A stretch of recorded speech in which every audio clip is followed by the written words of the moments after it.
महाराष्ट्र नवनिर्माण विद्यार्थी सेनेचे शहराध्यक्ष बाळासाहेब सरवदे वय वर्ष 31 राहणार जोशी गल्ली रविवार पेठ याचा खून केल्याप्रकरणी प्रभाग 2 मधील भाजप उमेदवार शालन शंकर शिंदे, तिचा पती शंकर शिंदेसह 15 जणांवर जेलरोड पोलीस ठाण्यात शुक्रवारी रात्री गुन्हा दाखल झाला आहे। याबाबत बाजीराव पांडुरंग सरवदे वय वर्ष 27 राहणार जोशी गल्ली रविवार पेठ यांनी फिर्याद दिली आहे।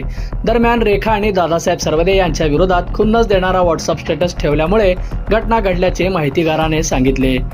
यात शालनसह अमर शंकर शिंदे, विशाल शंकर शिंदे, आतिश शंकर शिंदे, सुनील शंकर शिंदे, राहुल राजू सरवदे, ईश्वर सिद्धेश्वर शिंदे, रोहित राजू सरवदे, तानाजी बाबू शिंदे, महेश शिवाजी भोसले, शंकर बाबू शिंदे, अनिल शंकर शिंदे, शारदा तानाजी शिंदे, आलोक तानाजी शिंदे, विशाल संजय दोरकर सर्व राहणार सोलापूर यांच्यावर खुनाचा गुन्हा दाखल करण्यात आला आहे।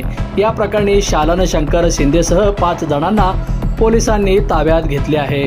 फिर्यादी बाजीराव यांची चुलत वहिनी रेखा दादासाहेब सरवदे यांनी अपक्ष म्हणून मनपा निवडणुकीसाठी अर्ज केला होता।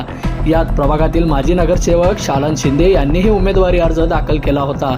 शुक्रवारी दुपारी 1 वाजण्याच्या सुमारास आरोपींनी आमच्या विरोधात तुम्ही निवडणुकीकरिता उभे राहू नका, तुमचा अपक्ष फॉर्म काढून घ्या, नाही तर तुम्हाला बघून घेतो अशी धमकी दिली। यामुळे त्यांच्या बोलण्याकडे दुर्लक्ष करून रेखा सरवदे यांनी निवडणुकीचा अर्ज मागे घेतला। दरम्यान शिंदे आणि सरवदे यांच्यात समेट घडवण्यासाठी 2 वेळा बैठका झाल्या। त्यांनी शपथही घेतल्या होत्या, पण व्यर्थ ठरल्याचे माहितीगारांनी सांगितले। सायंकाळी 4:45च्या सुमारास फिर्यादी बाजीराव व त्याचे बंधू हे घराशेजारील हनुमान मंदिराजवळ थांबलेले असताना अमरेश्वर शिंदे यांनी आम्ही जिंकलो असे जोरजोरात ओरडत फिरत होते। याबाबत विचारणा केल्यानंतर तुम्हाला काय करायचे आहे, आम्ही काही करू असे म्हणून भांडण करू लागले। तेव्हा शंकर शिंदे यांनी जिवंत सोडायचे नाही, याला लय मस्ती आली आहे असे म्हणाला। त्यावेळी तानाजी विशाल शिंदे हे तलवार घेऊन, आलोक शिंदे, दादू दोरकर यांनी कोयता घेऊन आले। त्यावेळी उमेदवार शालन आणि शारदा यांनी मृत बाळासाहेबाच्या डोळ्यात चटणी टाकली। याचाच फायदा घेऊन मृत बाळासाहेब याचा राहुल व सुनील सरवदे यांनी हात पकडून ठेवला, तर तानाजी व विशाल शिंदे यांनी तलवारीने वार करून जखमी केले। बाळासाहेब खाली पडल्यावर आरोपी विशाल हा दंड थोपटल्याचे नमूद आहे।